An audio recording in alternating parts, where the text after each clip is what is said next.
నమస్తే నాయకుడు కార్యక్రమానికి స్వాగతం. నేను ప్రవీణ్. ఇవాళ మన నాయకుడు టీడీపీ కళ్యాణదుర్గం నియోజకవర్గం అభ్యర్థి మాదినేని ఉమామహేశ్వర నాయుడు. ఉమాగా సుపరిచితమైనటువంటి మాదినేని ఉమామహేశ్వర నాయుడు రాజకీయ కుటుంబం నుంచి వచ్చిన వ్యక్తి. తొలిసారిగా కళ్యాణం నుంచి పోటీ చేస్తున్నారు. ఉమా వాళ్ళ అమ్మ సుభాషిణమ్మ ప్రస్తుతం జెడ్పీ వైస్ చైర్మన్గా కొనసాగుతున్నారు. అంతకుముందు బెలుగుప్ప ఎంపీపీగా చేశారు. ఉమా మహేశ్వరరావు గతంలో సింగిల్ విండో ప్రెసిడెంట్గా, అదేవిధంగా పార్టీ మండల కన్వీనర్గా, రాష్ట్ర కార్యదర్శిగా పలు పార్టీ పదవులు నడిపించారు. అయితే తొలిసారిగా కళ్యాణదుర్గం ఎమ్మెల్యే టికెట్ తీసుకొని కళ్యాణదుర్గంలో బరిలో దిగారు. ప్రస్తుతం మన దగ్గర ఉమామహేశ్వరరావు ఉన్నారు. ఆయన తెలుసుకున్నాం. నమస్కారం అండి. చెప్పండి, ఎలా ప్రచారం జరుగుతుంది? ఒక యువకునిగా మొదటిసారిగా టీడీపీ టికెట్ దక్కించుకున్నారు. క్యాంపెయిన్ ఏ విధంగా జరుగుతుంది కళ్యాణదుర్గంలో? ఎట్లా ఉండబోతుంది? తెలుగుదేశం పార్టీలో దాదాపు 25 సంవత్సరాలుగా నేను వర్క్ చేస్తున్నాను. ప్రచారం చేయడం అనేది ఈరోజు కొత్త విషయం ఏం కాదు మా కుటుంబానికి. ఎందుకంటే మా కుటుంబం తెలుగుదేశం పార్టీ కుటుంబం. అందుకు ప్రజలతో సత్సంబంధాలు ఎప్పటికప్పుడు ఉన్నాయి కాబట్టి ప్రచారంలో మాకు పెద్ద ఏమి ఇబ్బంది అనిపించడం లేదు. చంద్రబాబు నాయుడు గారు పెట్టినటువంటి కార్యక్రమాలు అద్భుతంగా ప్రజలను హత్తుకునేలా ఉన్నాయి. ఒక 200 రూపాయల నుంచి 1000 రూపాయలు పెన్షన్ చేస్తారని చంద్రబాబు నాయుడు గారు చెప్పారు. తర్వాత ఎవరు అడగకున్నా కూడా చంద్రబాబు నాయుడు గారు ఇబ్బందులు ఉన్నాయని తెలుసుకొని 2000 రూపాయలు చేశారు ముసలి వాళ్ళందరికీ, అవ్వతాతలకు. అలాగే పసుపు కుంకుమ 10,000 రూపాయలు పెట్టారు. చెప్పాడు, ఇచ్చాడు. తర్వాత 10,000 రూపాయలు అడగకున్నా కూడా ఇచ్చాడు. అదేవిధంగా అన్నదాత సుఖీభవ సెంట్రల్ గవర్నమెంట్ ఇచ్చిన దానికి అదనంగా కూడా మన చంద్రబాబు నాయుడు గారు చేశారు. అదేవిధంగా గవర్నమెంట్ నుంచి వచ్చే సంక్షేమ కార్యక్రమాలు, అభివృద్ధి కార్యక్రమాలు 2 గ్రామాల్లో జరుగుతున్నాయి. సంక్షేమ కార్యక్రమాల విషయానికి వస్తే ఇంతకుముందు ప్రభుత్వాల్లో కేవలం వాళ్ళ పార్టీ కార్యకర్తలకు మాత్రమే ఇచ్చుకునేవాళ్ళు. కానీ చంద్రబాబు నాయుడు గారు ముఖ్యమంత్రి అయిన తర్వాత ఈ తెలుగుదేశం పార్టీ ప్రభుత్వం ఖచ్చితంగా అర్హులైన ప్రతి ఒక్కరికి ఇవ్వాలనే ఉద్దేశంతో సంకల్పం పెట్టుకుని పనిచేస్తున్నారు. ఆ క్రమంలో పెన్షన్ కావచ్చు, ఒక పెన్షన్ అయినా, ఒక ఉపాధి హామీ బిల్ అయినా, అదేవిధంగా శానిటేషన్కి సంబంధించిన, లెట్రిన్కి సంబంధించిన బిల్ అయినా, హౌసింగ్ అయినా, స్టోర్ బియ్యం అయినా, ఇవన్నీ కూడా బయోమెట్రిక్ ద్వారా డైరెక్ట్గా పసుపు కుంకుమైనా, అన్నదాత సుఖీభవ అయినా, ఇన్పుట్ సబ్సిడీ అయినా డైరెక్ట్గా రైతు అకౌంట్కు మాత్రమే జమ అవుతున్నాయి. ఇవి ఇక్కడ మధ్యలో తెలుగుదేశం పార్టీ నాయకుడు కానీ, అధికారి కానీ దళారీ పాత్ర పోషించే అవకాశం లేదు ఈ ప్రభుత్వంలో. అందుకోసం ప్రజలు చంద్రబాబు నాయుడు మెచ్చుకున్నారు. ఈ కార్యక్రమాలన్నీ చేసిన ఇంపాక్ట్తో ప్రజల్లోకి వెళ్ళినప్పుడు నాకు 25 సంవత్సరాల రాజకీయంలో చేసిన ఎలక్షన్లన్నీ ఒక ఎత్తు అయితే ఈ ఎలక్షన్ ఒక ఎత్తుగా కనపడుతున్నాయి. అదేంటంటే ప్రజలకు గ్రామాల్లోకి వెళ్ళినప్పుడు చంద్రబాబు నాయుడు గారు మాత్రమే ఈ రాష్ట్రాన్ని పరిపాలించగలగలిగిన శక్తి ఉంది కాబట్టి అతనికి ఓటు వేసేది మన ధర్మం అనే పరిస్థితిలో ప్రజలు ఆలోచన చేస్తున్నారు. అందుకోసం తెలుగుదేశం పార్టీ ప్రభుత్వం రావడం లాంఛనమే. ఇక్కడ కళ్యాణదుర్గంలో గెలవడం అనేది మెజార్టీ కోసం మనం ఫైట్ చేయాల్సిందే కానీ అసలు పోటీనే లేదనేది నా అభిప్రాయం. అయితే టీడీపీ ముందు నుంచి కూడా కంచుకోట టీడీపీకి అనేది కళ్యాణదుర్గం. అయితే ఈ మధ్యకాలంలో చూసుకుంటే గ్రూపు రాజకీయాలు, తగాదాలు, అటు మాజీ ఎమ్మెల్యే ఇప్పటికే నామినేషన్ కూడా వేసాడు. ఆయన ప్రచారంలో చూసుకుంటాం. ఈ పార్టీలో ఉన్నటువంటి గ్రూపు రాజకీయాలని ఏ రకంగా సమన్వయం చేసుకుంటారు? ఎలా ముందుకెళ్తారు? తెలుగుదేశం పార్టీలో 25 ఇయర్స్ నుంచి కళ్యాణదుర్గం కాన్స్టిట్యున్సీలో వర్క్ చేశాం. దాంట్లో బీసీ గోవిందప్ప ఎమ్మెల్యే గారు కావచ్చు 2 సార్లు, శారదమ్మ ఎమ్మెల్యే గారిని, అలాగే హనుమంతరావు చౌదరి గారిని, రఘువీరారెడ్డి గారు ఇక్కడ మినిస్టర్గా వర్క్ చేసినప్పుడు జరిగిన స్థానిక సంస్థల ఎలక్షన్స్లో పంచాయతీ ప్రెసిడెంట్లను గెలిపించుకోవడంలో కావచ్చు, అదేవిధంగా కొన్ని సేవా కార్యక్రమాలు చేయడంలో కావచ్చు, నియోజకవర్గంలో నేను చాలా కీలక పాత్ర పోషించడం జరిగింది. దాంట్లో భాగంగా హనుమంతరావు చౌదరి కూడా తెలుగుదేశం పార్టీ కుటుంబమే. హనుమంతరావు చౌదరి సిట్టింగ్ ఎమ్మెల్యేగా ఉన్నాడు. ఆయన నామినేషన్ వేశాడు. నా అభ్యర్థిత్వాన్ని ప్రకటించకముందు ఆయన నామినేషన్ వేశాడు. అభ్యర్థిత్వాన్ని ప్రకటించకముందు నామినేషన్ వేయడం తప్పని నేనైతే అనుకోవట్లేదు. ఎందుకంటే నాకే వస్తుందనే ఆశతో ఆయన నామినేషన్ వేశాడు. వేసిన తర్వాత నా అభ్యర్థిత్వాన్ని ప్రకటించడం జరిగింది. ప్రకటించాక నేను పెద్ద ఆయన పోయి కలిశాను. నాకు సానుకూలంగా స్పందిస్తాడనే నమ్మకం నాకైతే క్లియర్గా ఉంది. అదేవిధంగా అదే క్రమంలో పెద్ద ఆయన కలిసిన క్రమంలో కాన్స్టిట్యున్సీలో ఉన్నటువంటి నాయకులను అందరినీ కలిసి నాకు మద్దతు తెలపాల్సిందిగా నన్ను అభ్యర్థిగా చంద్రబాబు నాయుడు గారు ప్రకటించారు. నాకు మద్దతు తెలపాల్సిందిగా నేను కోరాను. అందరూ సంపూర్ణంగా మద్దతు ఇచ్చి స్వచ్ఛందంగా మద్దతు ఇచ్చారో, గ్రూపులు లేవు తెలుగుదేశం పార్టీలో అనడానికి నిన్న జరిగిన నామినేషన్ కార్యక్రమంలో చూస్తే 3 రోజుల క్రితం నన్ను అభ్యర్థిగా 4 రోజుల క్రితం ప్రకటిస్తే నిన్న జరిగిన ఎలక్షన్లో దాదాపు 30,000 పైచీలకు కళ్యాణదుర్గం చరిత్రలో లేని విధంగా నామినేషన్ కార్యక్రమాన్ని కార్యకర్తలు స్వచ్ఛందంగా హాజరు కావడం జరిగింది. దీన్ని చూస్తే గ్రూపులే లేవు ఇక్కడ. గ్రూపులే తెలుగుదేశం పార్టీలో గ్రూపులే కాదు, రాజకీయ పార్టీలే తెలుగుదేశం పార్టీకి ఢీకొనే పరిస్థితులు లేవనేది స్పష్టమవుతోంది. అంటే ఒక కొత్తగా ఎమ్మెల్యే అభ్యర్థిగా పోటీ చేశారు. మీ ప్రత్యర్థులేమో ఆల్రెడీ రాజకీయ ఉద్దండులుగా చల్లమండుతాం. వైపు రఘువీరెడ్డి కావచ్చు, ఉషశ్రీ కావచ్చు. వీళ్ళని ఎట్లా మీరు ఫేస్ చేసి ముందుకు? కొత్తగా ఎమ్మెల్యే టికెట్ వచ్చింది, కానీ రాజకీయాలు అయితే మా కుటుంబానికి కొత్త కాదు. ఎందుకంటే రఘువీరారెడ్డి కేవలం రాజకీయంలో పబ్లిక్ సర్వీస్ చేసే క్రమంలోనే మా కుటుంబం పనిచేస్తుంది 25 ఇయర్స్ నుంచి. మా తాత నారాయణపై 25 ఇయర్స్ సర్పంచ్గా గ్రామంలో, మా అంకంపల్లి గ్రామంలో 25 ఇయర్స్ సర్పంచ్గా కంటిన్యూగా వర్క్ చేశాడు. అదేవిధంగా మా అమ్మ మండల అధ్యక్షురాలుగా పనిచేసింది. తర్వాత ఇప్పుడు జెడ్పీటీసీగా ప్లస్ జిల్లా పరిషత్ అనంతపురం జిల్లా పరిషత్ వైస్ చైర్మన్గా పనిచేస్తూ ఉంది. మా భార్య మా మిసెస్ గ్రామంలో దాదాపు 1100 ఓట్లలో 650 ఓట్ల మెజార్టీతో పబ్లిక్ గెలిపించారు. ఇంత రాజకీయ లాంగ్ రన్లో కూడా ఈరోజు నాకు ఎమ్మెల్యే అభ్యర్థిత్వం మొట్టమొదటిసారిగా మా కుటుంబానికి వచ్చింది.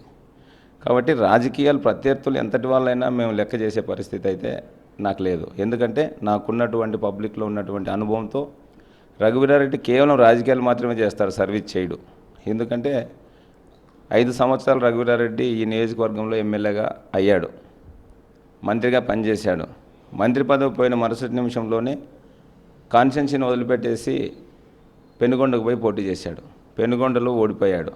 ఇప్పుడు కళ్యాణదుర్గం మెరుగు అవుతుంది నాకు అనే ఉద్దేశంతో ఇక్కడ గ్రూపులు ఉన్నాయి.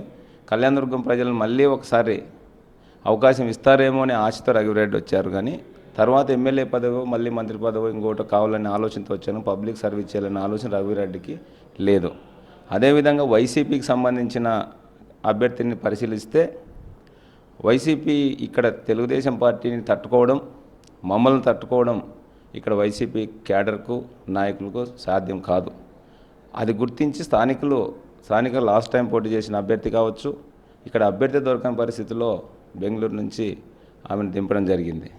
కానీ పోటీ మాత్రమే, వాళ్ళు నామినేషన్ వేయకపోతే పార్టీకి మర్యాద పోతుంది మిగతా నియోజకవర్గాలనే ఉద్దేశంతోనే నామినేషన్ వేస్తున్నారు. కానీ అసలు వాళ్ళు పోటీ ఇస్తారని కూడా నేనైతే అనుకోవట్లేదు. ఈ కళ్యాణదుర్గం ప్రధానంగా ఈ మెట్ట భూములు ఉన్నటువంటి ప్రాంతం ఇప్పుడిప్పుడే హంద్రీనీవా కెనాల్కి చంద్రబాబు ఇటు పెరూరు కాలువ కావచ్చు, తర్వాత ఇటు ఇంకోటి కుందరిపి కాలువ కావచ్చు, వీటన్నిటి పనులు కూడా ఇంకా ప్రారంభంలో ఉన్నాయి. అదేవిధంగా నియోజకవర్గానికి మేజర్ ప్రాబ్లమ్స్ గుర్తించారు. వీటిని ఎట్లా మీరు ముందు తీసుకుపోగలరు? కళ్యాణదుర్గం వెనుకబడిన ప్రాంతం, పొలాలు దండిగా ఉన్నాయి, నీళ్లు తక్కువ ఉన్నాయి. దాన్ని దృష్టిలో పెట్టుకునే చంద్రబాబు నాయుడు గారు లాస్ట్ ఇయర్ దాని ప్రోగ్రాం లాంచ్ చేశారు.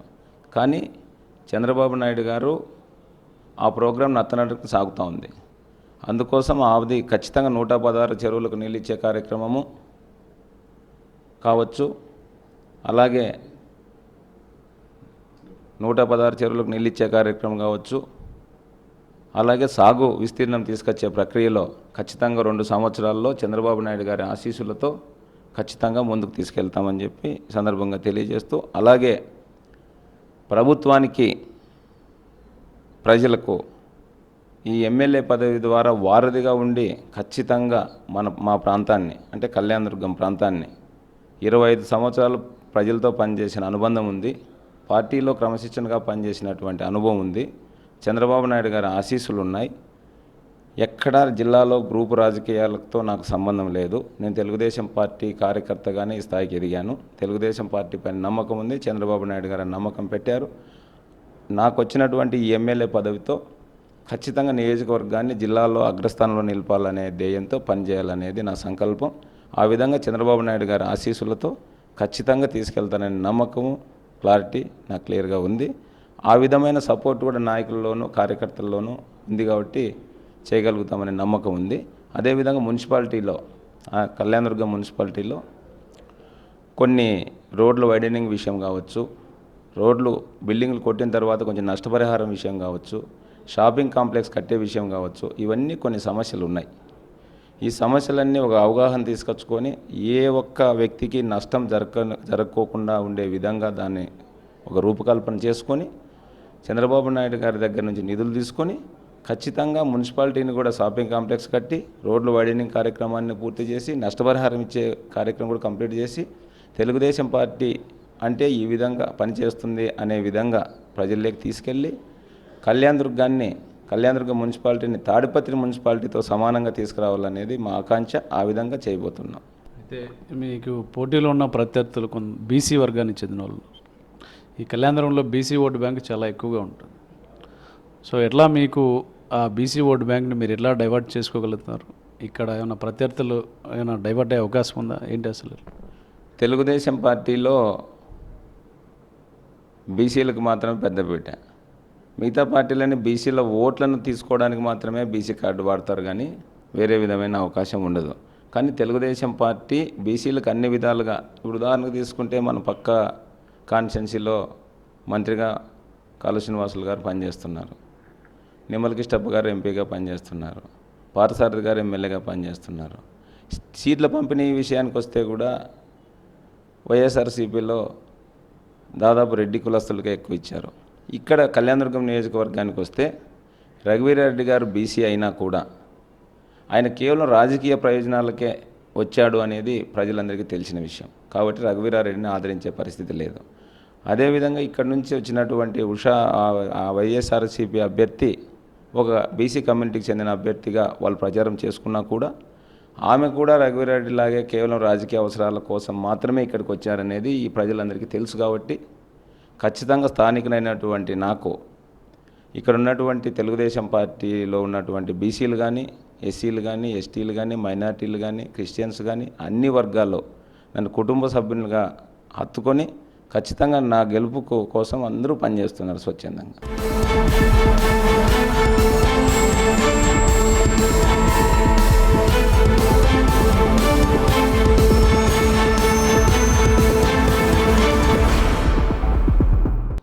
చెప్పండి, ఈ టీడీపీ అంటేనే కళ్యాణదుర్గం అంటే టీడీపీ అనే ఒక బలమైన బంధం. ఎప్పుడు చూసినా కళ్యాణదుర్గం అంటే టీడీపీ అనే. దాదాపు లాస్ట్ ఇయర్ చూసుకుంటే కూడా లాస్ట్ ఎలక్షన్లో 20,000 పైచులకు మెజారిటీ. ఏంటి అసలు ఈ కళ్యాణదుర్గానికి టీడీపీకి ఉన్న సంబంధం ఏంటి అసలు? ఈసారి ఎట్లా ఉండబోతుంది? ఎన్టీ రామారావు గారు పార్టీ పెట్టిన తర్వాత తెలుగుదేశం పార్టీ మా కుటుంబం అనే విధంగా తెలుగుదేశం పార్టీని కళ్యాణదుర్గం వాళ్ళు ఓన్ చేసుకున్నారు. దాంట్లో భాగంగానే టీచర్లుగా పనిచేస్తున్నటువంటి అభ్యర్థులను తీసుకొని వచ్చి తెలుగుదేశం పార్టీ ఇక్కడ పోటీ పెట్టినా కూడా అఖండ మెజార్టీతో గోవిందప్ప గారిని అయితే ఎమ్మెల్యేగా 50,000 పైచీలకు మెజార్టీతో గెలిపించారు. అదేవిధంగా శారదాంబ స్కూల్ టీచరు దాదాపు లీడర్స్కి మాకే తెలియదు, అటువంటి అభ్యర్థిని ఇచ్చినా కూడా దాదాపు 25,000 ఓట్లతో గెలిపించారు. మొన్న జరిగిన ఎలక్షన్లో కూడా 22,000 పైచీలకు ఓట్లతో గెలిపించారు. తెలుగుదేశం పార్టీకి ఏమైనా నష్టం జరిగితే మా కుటుంబానికి నష్టం జరుగుతుందనే ఆలోచనలో కళ్యాణదుర్గం నియోజకవర్గ ప్రజలు ఉన్నారు. అందుకోసం తెలుగుదేశం పార్టీని వాళ్ళ కుటుంబంలో చూసుకుంటున్నారు. కాబట్టి తెలుగుదేశం పార్టీ ఖచ్చితంగా గెలిపించుకోవాల్సిన అవసరం మనకుంది అనేది ప్రజల అభిప్రాయం.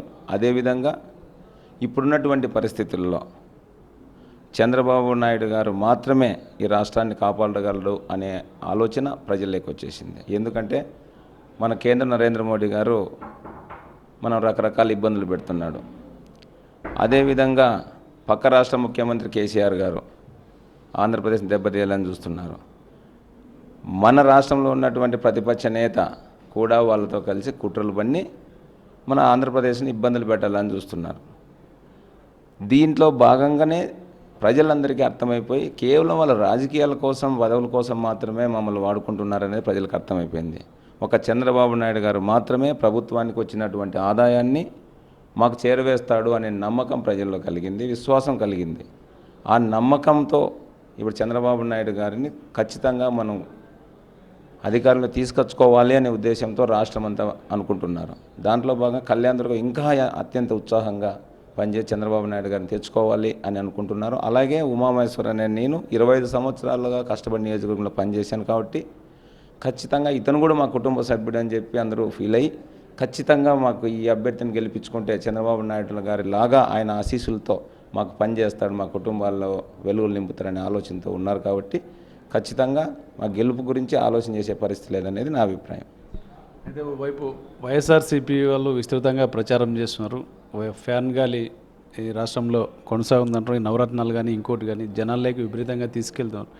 జగన్ వస్తే అన్ని వర్గాలకు మేలు జరుగుతుంది.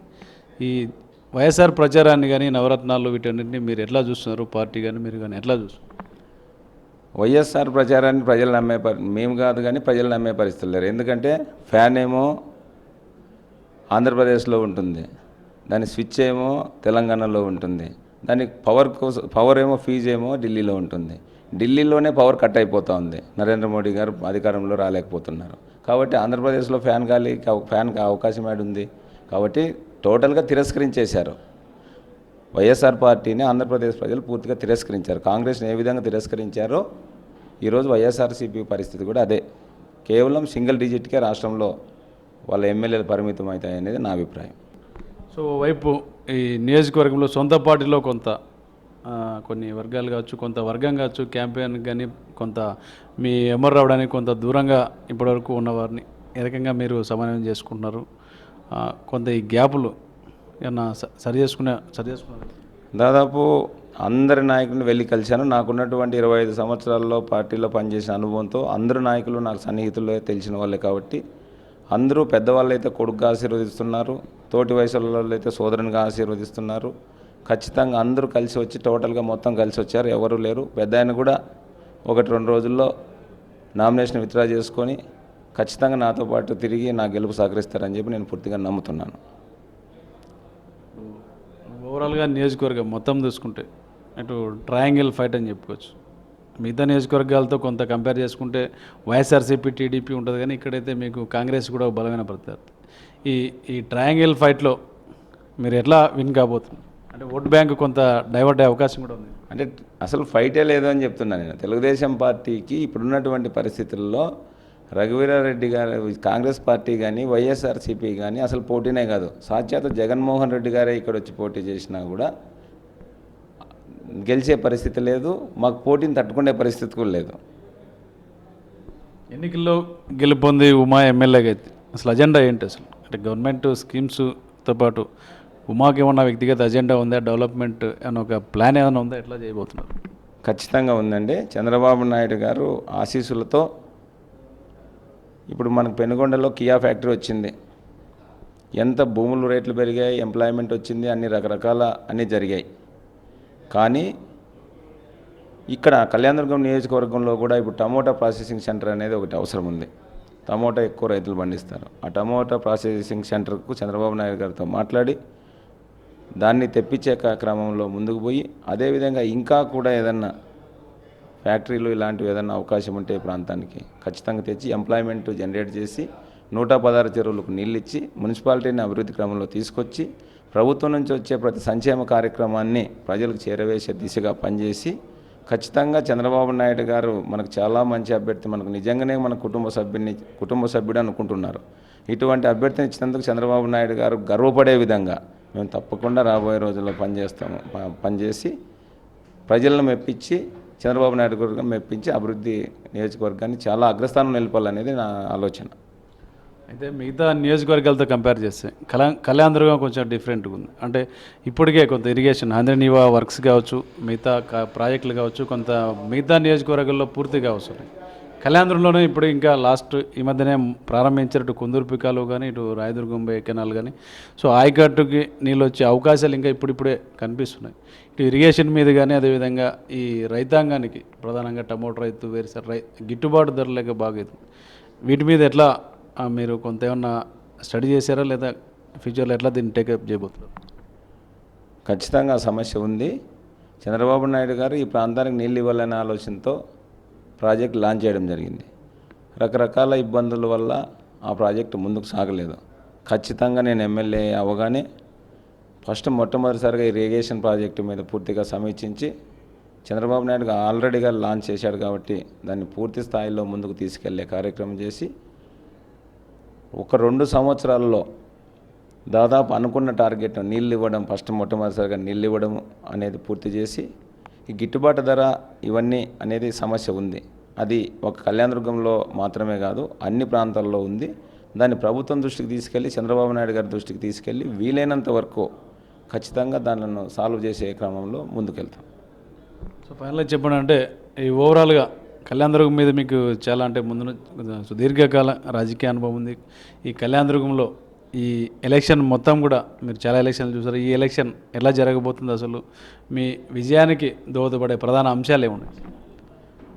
మా విజయానికి దోహదపడే ప్రధాన అంశాలంటే చంద్రబాబు నాయుడు గారు చేస్తున్నటువంటి సంక్షేమ కార్యక్రమాలు ఒకటి, అభివృద్ధి కార్యక్రమాలు ఒకటి, అదేవిధంగా మేము 25 సంవత్సరాలుగా ఈ నియోజకవర్గంలో చేసినటువంటి సర్వీసు, ఇవన్నీ కలిసి ఈరోజు విజయానికి పూర్తిగా మెజార్టీ తీసుకొని వచ్చే దిశగా కనిపిస్తున్నాయి. ఈ ఫైనల్గా ఈ కళ్యాణదుర్గం జనాలకు కానీ ఓట్లకు కానీ ఏం చెప్తారు అసలు మీరు?